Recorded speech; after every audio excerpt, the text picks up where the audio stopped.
first woman to hold the position of Minister of Political and Public Affairs. Research, I want you to know that we're talking about two important variables here, political and public. And when it comes to political, despite the fact that I sit on the ticket of the APC, but I have to work with all other political parties. They'll talk about the public. Anything that affects the public affects my ministry.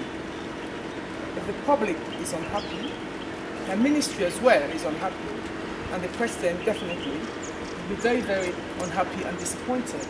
So it's a lot of work, but honestly, I am the type of person, I love challenges. I grab them and I run with them because I believe that life is all about challenges, and once you're committed and determined to do the work, the sky will be the limit.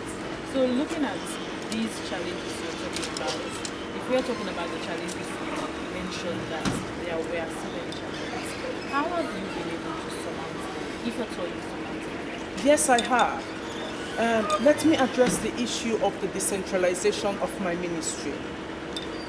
When I took up office, the Ministry of Political and Public Affairs was only in Freetown. And as for me, Freetown is not Sierra Leone. So the first thing I did was I went to the regions and I tried to locate offices for the regions. Now I can stand boldly and proudly say that all 4 regions have got Ministry of Political and Public Affairs. When I say 4 regions, I mean Western area. My office is located at UU Building. I've got an office in Bo. I've got an office in McKinney, and I've got an office in Kenema. And if I continue to be the Minister of Political and Public Affairs, with the help of God, I would be able to replicate these offices in the 14 districts. So now let us look at this. Many a times when a certain ministry that is important as yours is being given to a particular individual to serve as a minister, many people are of the view that because the ministry deals with political and public affairs, it is certain that that individual will possibly seek his or party's interest first and then taken into consideration later that of the public, owing to the fact that he or she had actually become the minister as a result of his or her affiliation to the APC government that is currently in power. What can you say? Presenter, you had asked me before. I've told you that I sit on the ticket of the APC, but my ministry is in charge of all political parties. My office is open to every other political party, and I have to be very honest with you, there is not a day that someone from the SLPP or the PDP or the ADP or the UDM would not come to my office. Either they brought in complaints, you name it. I work with everybody. In fact, my theme for this year for the Ministry of Political and Public Affairs is Think Sierra Leone. And why such a thing? Because I believe that once we are able to put Sierra Leone on the map, every other thing follows. I agree, I sit on the ticket of the APC, but once Sierra Leone prospers, the APC party would be a party for force to reckon with. So that's why I'm saying my theme is Think Sierra Leone. We think Sierra Leone, the APC party is the one in governance, will make Sierra Leone, will make this country another united nation. Now let's look at the general public.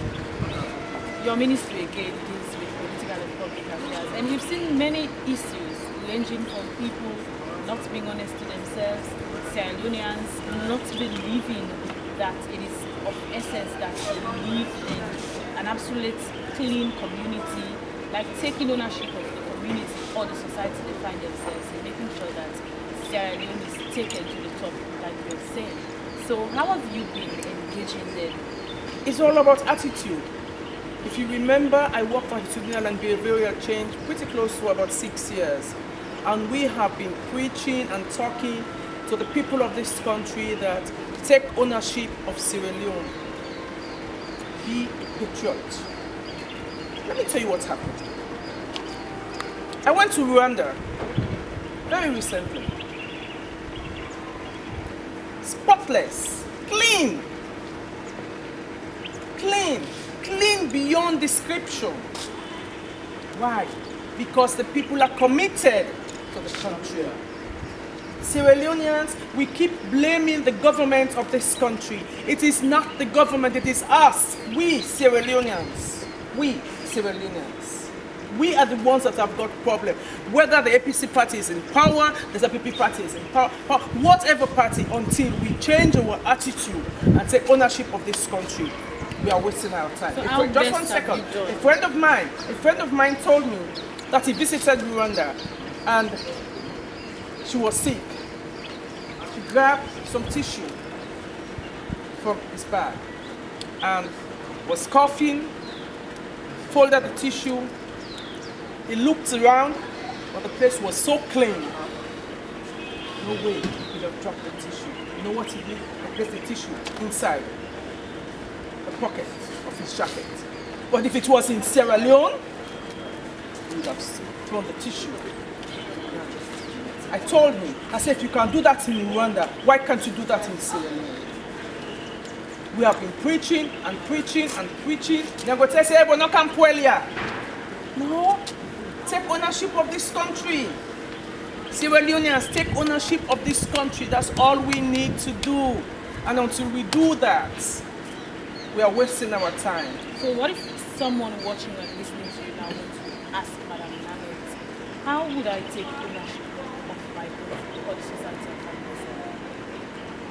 Do not throw that in the streets of Freetown. Stop cutting the pipes when it comes for water. Stop stealing lights, because people do steal electricity, which is wrong. For me, that's a crime. You don't have to do that. At least, if you know that you cannot afford to have a refrigerator, a freezer, a air conditioner, pay the amount of money that you can afford to use, at least to have lights. Don't steal lights. It is wrong. You will not help in the country at all. Let us clean this country. Let us make Sierra Leone another United Nations. And before I leave, I want to remind the citizens of this country that the voters' registration starts on the 20th. Go out and register. If you do not register, you will not be able to vote. To vote is your right. And if you don't have a voter's registration card, it will be difficult for you to have a very good job here. You don't want to find yourself in that situation. Maybe someday the president would say, let me hire Princetta as the next Minister of Information and Communications. Do you have a voter registration card? And Princetta said, no, I did not register. Hello, the job is gone. Okay, thank you very much. Thank you very much. Have a good morning.